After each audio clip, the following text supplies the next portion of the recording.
Confiemos na providência de Deus. Virá. Tendo se levantado muito cedo o moço do homem de Deus e saído, eis que tropas, cavalos e carros haviam cercado a cidade.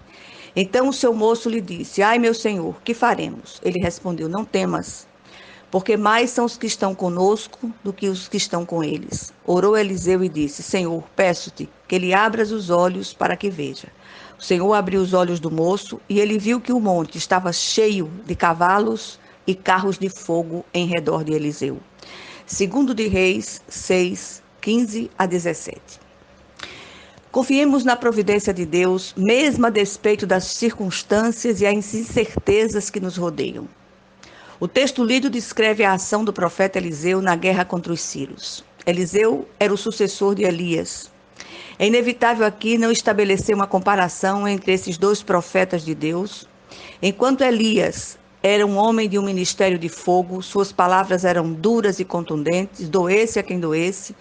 Eliseu era terno e amoroso. É chamado de o profeta da graça do Velho Testamento.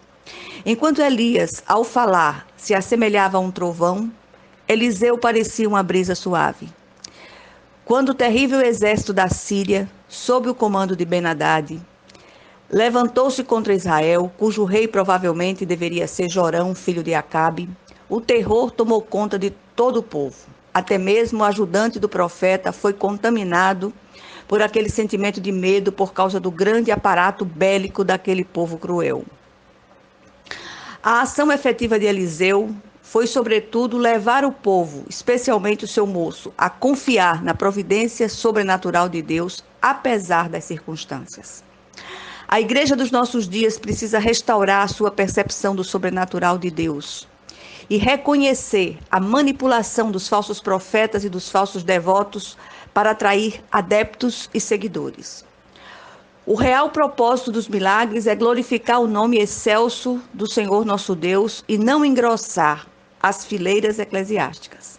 A exploração marqueteira dos pseudo-milagres tem provocado duas reações: a dependência idolátrica dos milagreiros de plantão ou o ceticismo árido que rejeita o sobrenatural de Deus.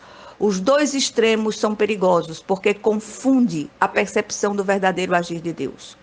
Precisamos entender que o Deus que agia no passado age hoje, mesmo quando os nossos olhos espirituais estão impedidos de enxergar. Há um exército do céu pelejando por nós.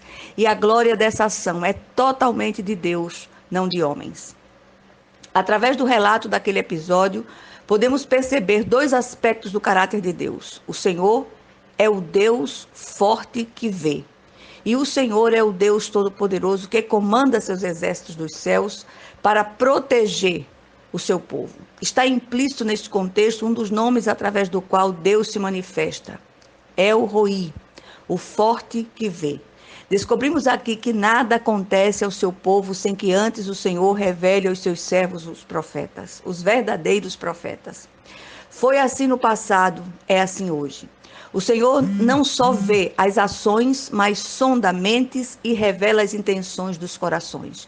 Note que a maioria em Israel, o reino do norte, não era fiel ao Senhor, mas ele usou de misericórdia por causa da fidelidade de um servo. Tudo que o rei da Síria tramava em seu quarto de dormir era revelado ao profeta Eliseu, que por sua vez avisava ao rei de Israel. O rei da Síria, Ben-Hadad, achou que havia traidores em seu reino, mas um dos seus oficiais sabia que o profeta Eliseu era o encarregado da inteligência militar de Israel. De repente, o único cristão em sua casa é você, pois é você mesmo que o Senhor vai usar para ganhar essa guerra. O rei Ciro planeja destruir Eliseu e mais uma vez seus planos são frustrados. Eliseu tinha um ministério itinerante. Os sírios descobriram o profeta em Dotã, que ficava a cerca de 20 quilômetros ao norte de Samaria, sede do governo de Israel. Humanamente falando, ele estava mais seguro na cidade fortificada de Samaria. Eliseu não temeu, porque sabia que o controle daquela situação era de Deus, não do homem. Aprendemos aqui que enquanto estamos no centro da vontade de Deus e realizando a sua obra, somos indestrutíveis, até que essa obra seja completada. Quando trabalhamos dentro do cronograma divino, não corremos perigo algum. Você crê que o Senhor vê todas as coisas e está no controle soberano de todas elas? Amém. Aqui também encontramos mais duas revelações do caráter de Deus, através das quais ele se manifesta ao seu povo. É o Shaddai, o Todo-Poderoso, que protege seu povo, e Javé Sabaote, o Senhor dos Exércitos, aquele que comanda todos os exércitos do céu.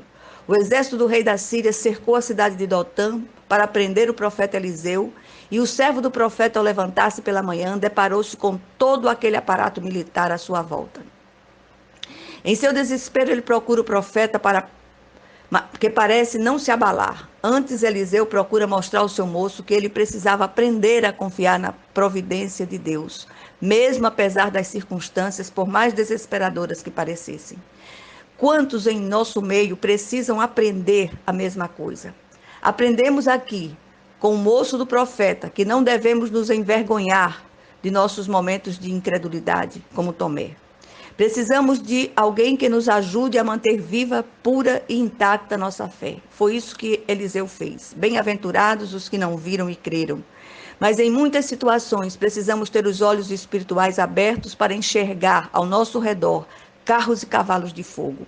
Eliseu disse ao seu moço: não temas, porque mais são os que estão conosco do que os que estão com eles. E orou ao Senhor: Senhor, peço-te que ele abra os olhos para que veja. O Senhor abriu os olhos do moço e ele viu que o monte estava cheio de cavalos e carros de fogo ao redor de Eliseu. Precisamos clamar por essa visão sobrenatural para que não sucumbamos ante as investidas malignas que se levantam contra nós. Todos os dias somos alvos dos milagres de Deus, mesmo que não tomemos conhecimento. Contudo, a nossa fé recebe uma turbinada quando ficamos cientes desses milagres.